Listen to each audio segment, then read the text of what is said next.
Nggih. Matur nuwun, sugeng siang Bapak Ibu sedaya ya. Di sini ada Ki Bambang Ketua Umum Baramus, kemudian ada Pak Ruli dari Dinas Kebudayaan, Mas Doni, Bapak Ibu dari berbagai museum, kemudian juga ada sahabat museum dan para tamu semua, bahwa saya juga melihat di sini ada Dr. Sumbo, ada Dr. Turita dari UI Jakarta juga hadir nampaknya. Dan Mbak Yukrof Yayi, sugeng siang, baik di sini. Oh ya, dan para duta museum yang berbahagia. Ya, di sini saya mendapat tugas dari Mas Denny dan dari Mbak Febrika untuk menyampaikan tentang tokoh wayang eh, di sini saya mengambil Dwiworo, Teladan Sumbondro dan Sri Kandi serta relevansinya. Ya, ini saya mengambil dua tokoh ini karena mereka berdua sangat populer, meskipun sudah populer dimanapun juga, tapi mari kita lihat relevansinya dengan masa kini. Ya, saya ambilkan dari suluk Lencung juga. Ya, di sini suluknya bukan berarti suluk yang dalam arti apa nama suluk, bukan dalam arti apa yang piwulang itu, ya, tapi di sini lebih ke satu kekidungan dalam nyeritakake wayang. Di sini juga di sini singkat ya. Wanodya ayu utama mangambar arum ing kusumo yen ngandika esmunya nggigit elati sembodo genging salira lelewane milangeni liringe netra sing amulat kang lengleng bronto. Intinya bahwa perempuan cantik ya, perempuan cantik dan harum di sini. Harum itu tidak hanya harum fisiknya, tapi juga harum pribadinya. Sebagai seorang perempuan, dia mengikuti kaidah-kaidah perempuan yang ideal. Dan kalau ngendiko itu, kalau berbicara itu esmunya, wajahnya itu seperti menggigit kecil gitu ya, menggigit latih geget gitu ya. Jadi orang mangap wah begitu.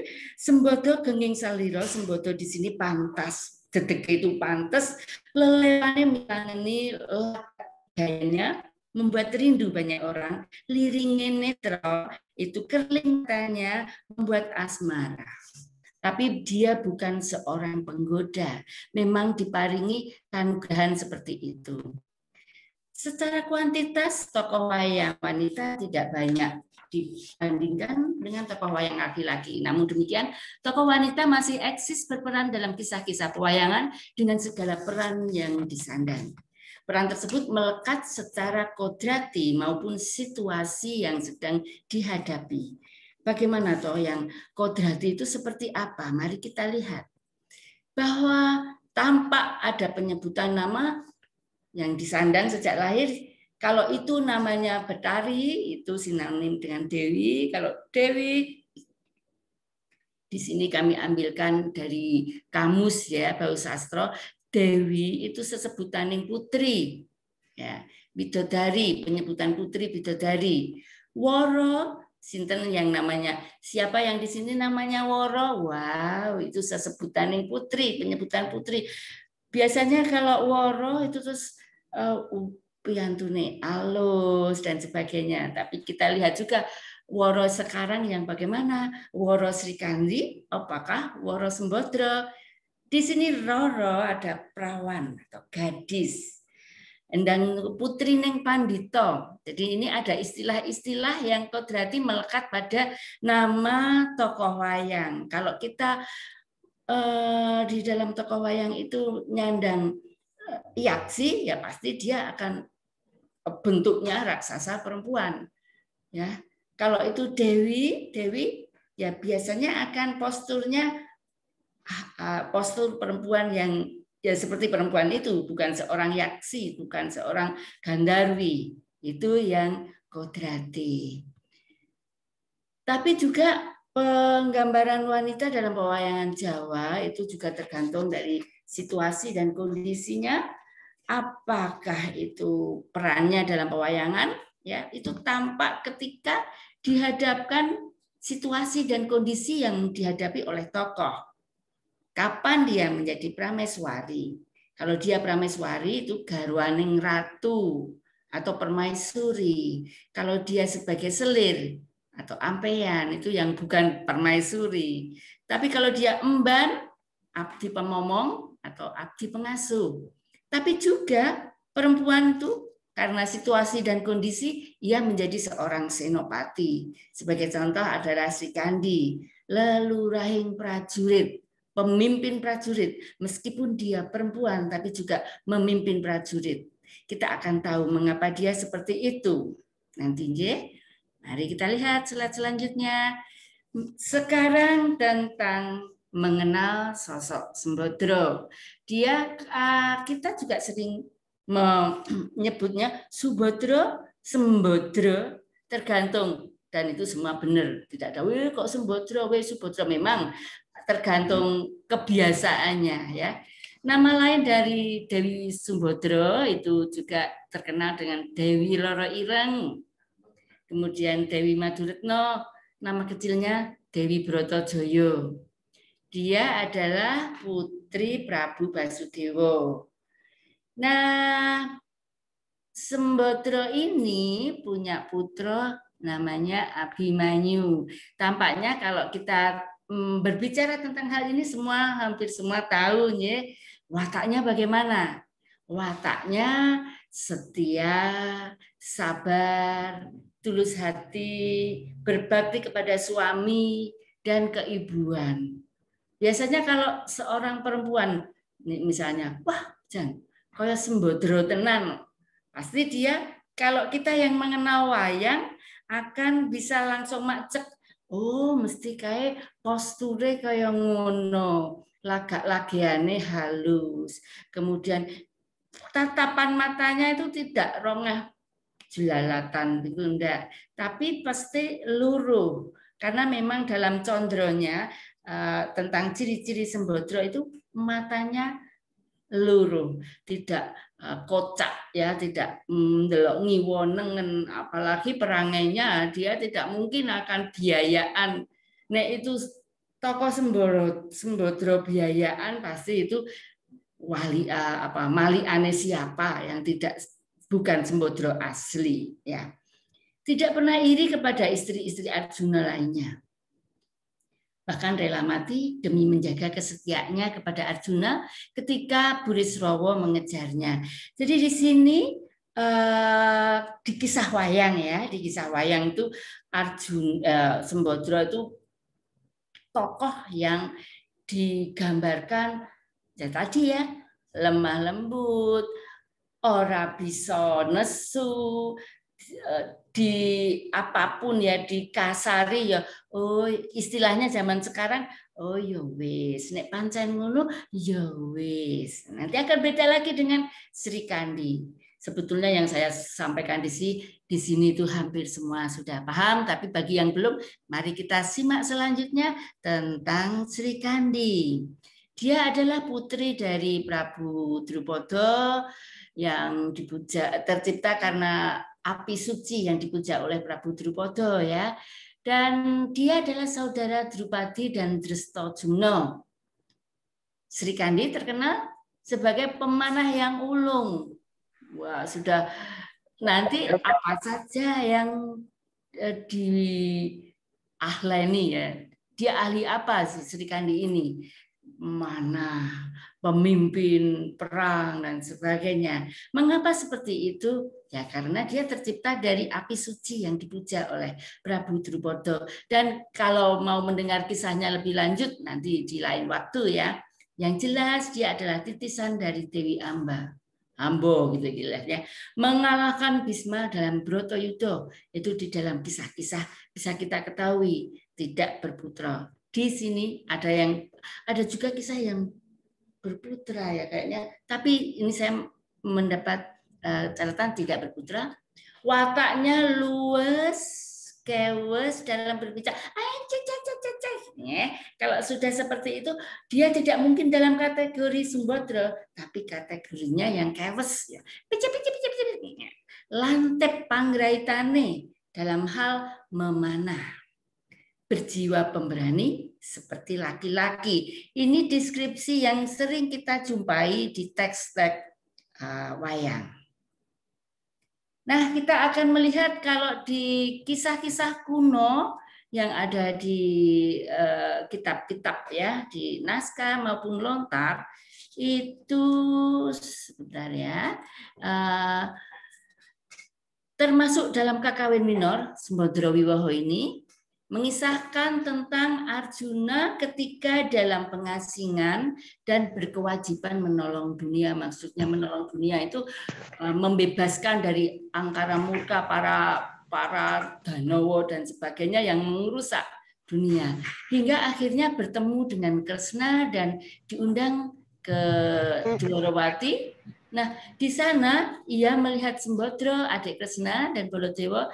Lalu Kresna menjadi jatuh cinta. Nah, Kresna menyarankan Arjuna untuk menculik Sembodro sebagai ganti Swayambara atau Sayembara untuk menikahinya.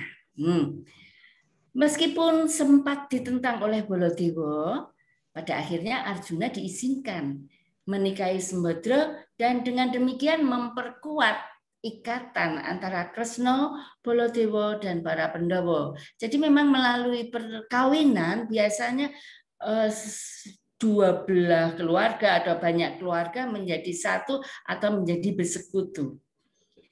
Adiparwa, di dalam Adiparwa kisah Sri Kandi atau Sikandi bermula satu generasi sebelumnya, yaitu mengenai seorang wanita bernama Dewi Ambo. Nah, di sini bisa dipersani ya bahwa ketika Dewi Ambo ditulis dalam buku ya, itu diboyong ke Astinapura bersama dengan kedua saudaranya Ambika dan Ambalika oleh Dewa Brata atau Bisma dalam sebuah sayembara. Dengan putus asa, Amba memohon untuk dinikahi oleh Dewa Brata. Tetapi Dewa Brata telah bersumpah untuk tidak menikah. Jadi kalau kita membaca kisah ini tuh rasanya ya gemes, tapi antara sebagai seorang ksatria yang harus tepat janji, juga sebagai bagaimana ini ya kalau terjadi seperti ini. Silakan nanti dibaca sendiri ya kisah-kisah itu, dan diramalkan bahwa ia akan lahir kembali membunuh Dewa Brata sebelum akhirnya meninggal oleh panah Dewa Brata secara tidak sengaja ya. Di sini Sri Kandi manah Dewa Brata. Dalam Udyoga Parwa, Sri Kandi disebutkan oleh Bisma sebagai reinkarnasi dari Ambo. Bisma menyatakan dengan tegas bahwa ia tidak akan melawan di dalam nanti kalau kelak di perang Bratayuda, dia tidak akan melawan Sri Kandi. Karena apa? Karena ya asal usulnya tadi dia adalah titisan dari Dewi Ambo. Nah, ketika dalam perang Bratayuda, ya akhirnya Bisma pun mengikuti janjinya bahwa dia tidak akan menolak jika yang membunuh adalah Sri Kandi.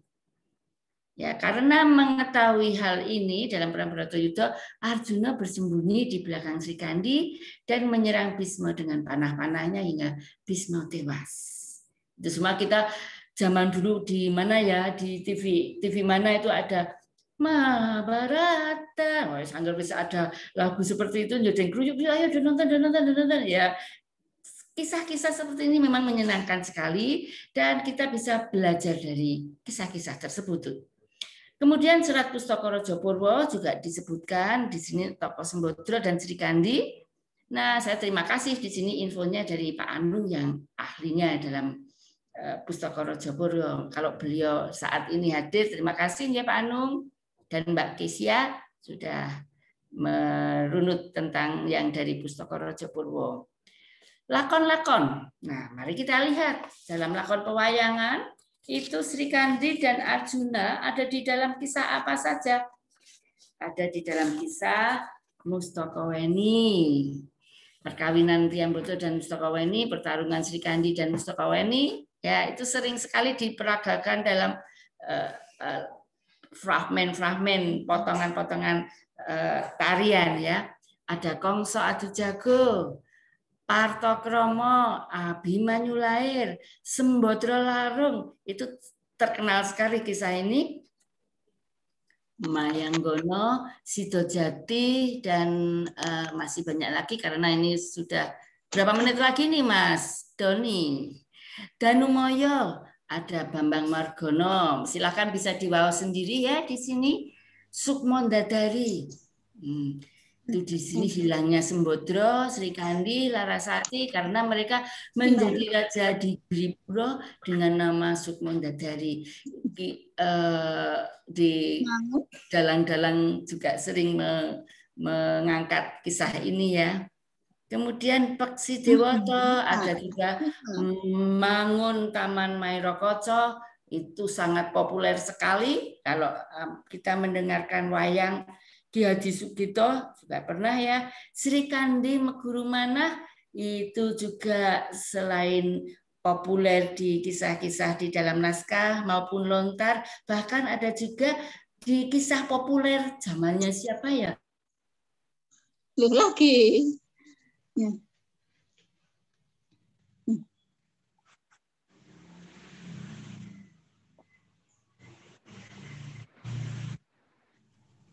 Maaf Bu, itu Bu Sakti kelihatannya ke mute ya Bu. Maaf. Silakan itu Ibu Bu Sakti di unmute lagi. Oke, bagaimana sekarang? Ya, sudah bisa? Silakan. Ya, saya lanjutkan ya. Sudah, tapi bisa di bawah di sini ada lakon pewayangan yang mengisahkan Sembodro dan Sri Kandi. Tadi sudah sebentar ya, ini tempat saya kok njur macet. Bentar. Sip. Nah, oke. Mari kita sampai ke relevansi. Enggak naik. Enggak boleh naik. Maaf, ini agak rame ya. Tapi di tempat saya sepi loh. JJ, ini biasanya ada yang masuk tapi enggak di mute ininya HP-nya. Enggak apa-apa Bu, monggo silakan. Ya.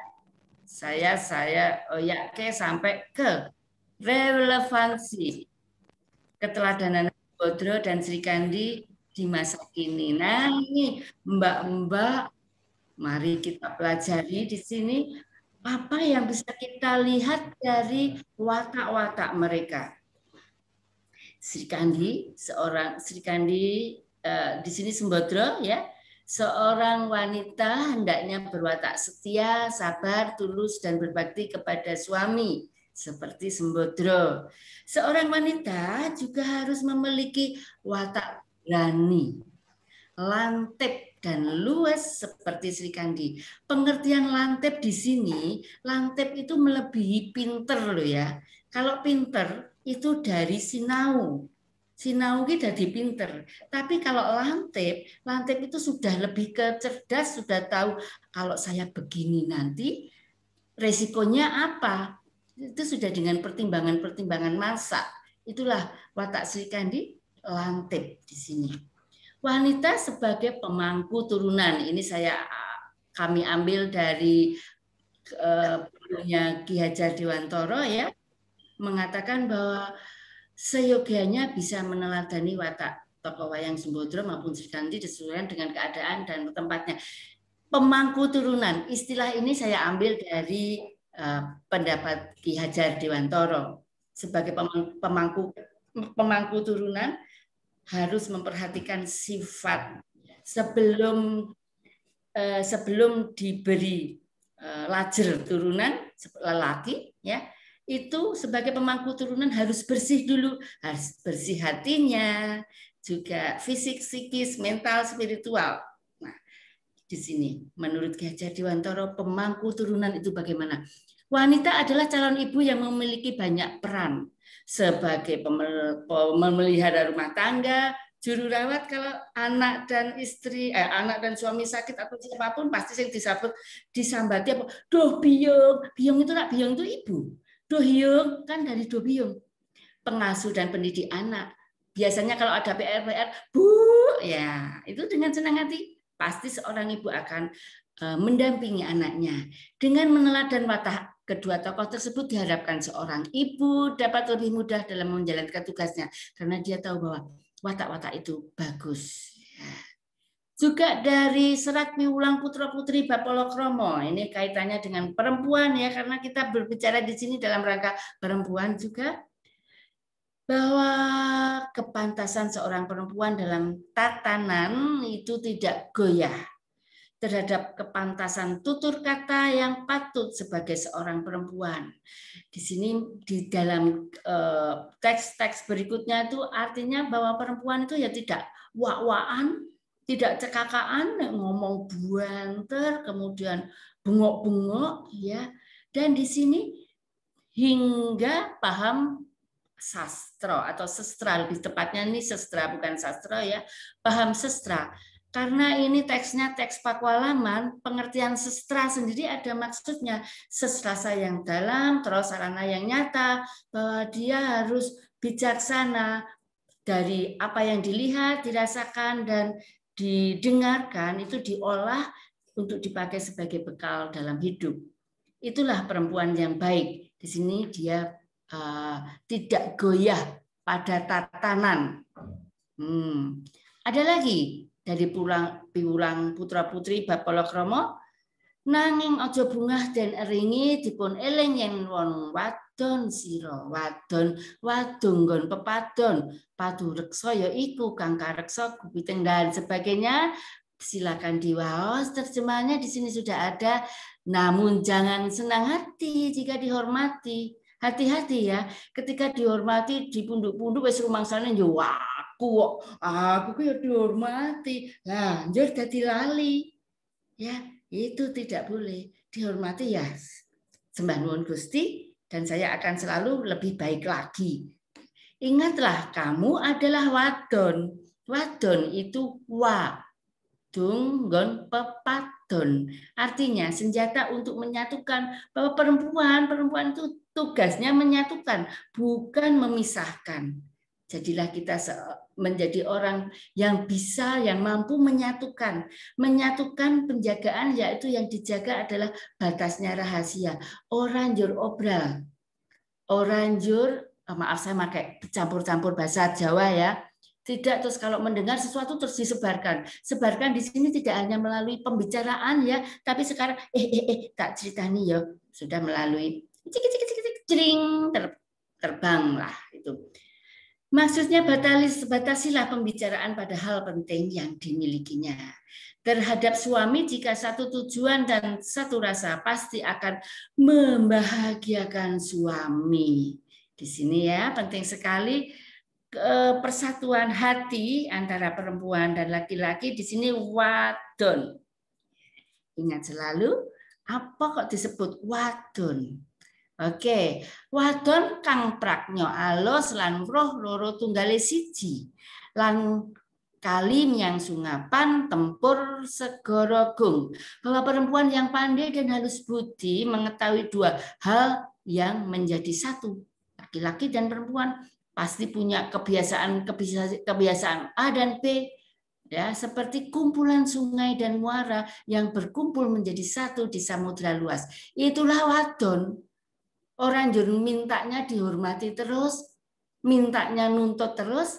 Ya, justru itulah karena kita wadon, ayo kumpul, disatukan, diikat, dan dibuat bahagia. Bahagia itu diciptakan, jangan dituntut.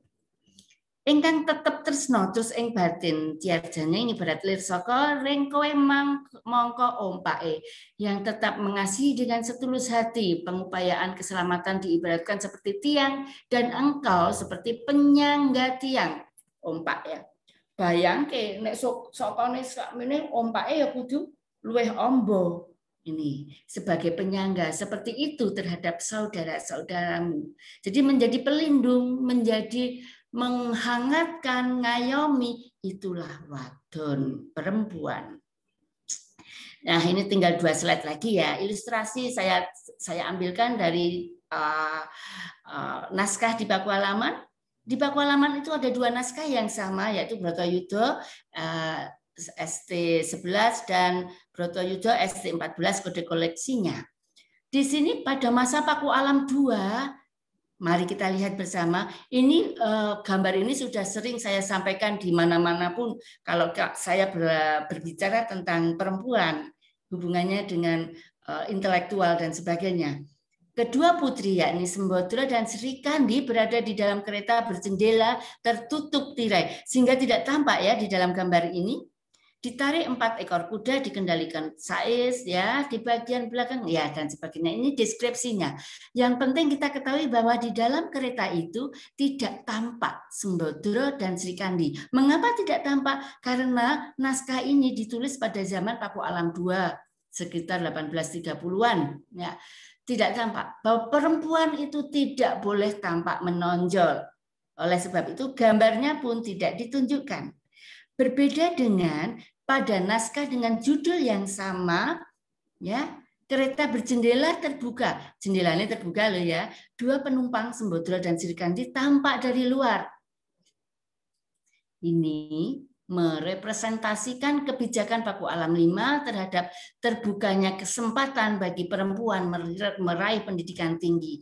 Tentu saja ini tidak hanya tidak langsung disimpulkan begitu karena ini melalui penelitian-penelitian. Saya meneliti tentang gambarnya, mengapa gambar ini tampak pada teks yang sama, pada naskah yang sama, tapi kok di sini tidak ada gambarnya, sementara yang di sana tampak kedua putri dan jendelanya itu dibuka. Ternyata pada masa Paku Alam 5 itu lebih terbuka dan lebih sudah mulai mengupayakan ayo para perempuan untuk dilihat di dunia luar.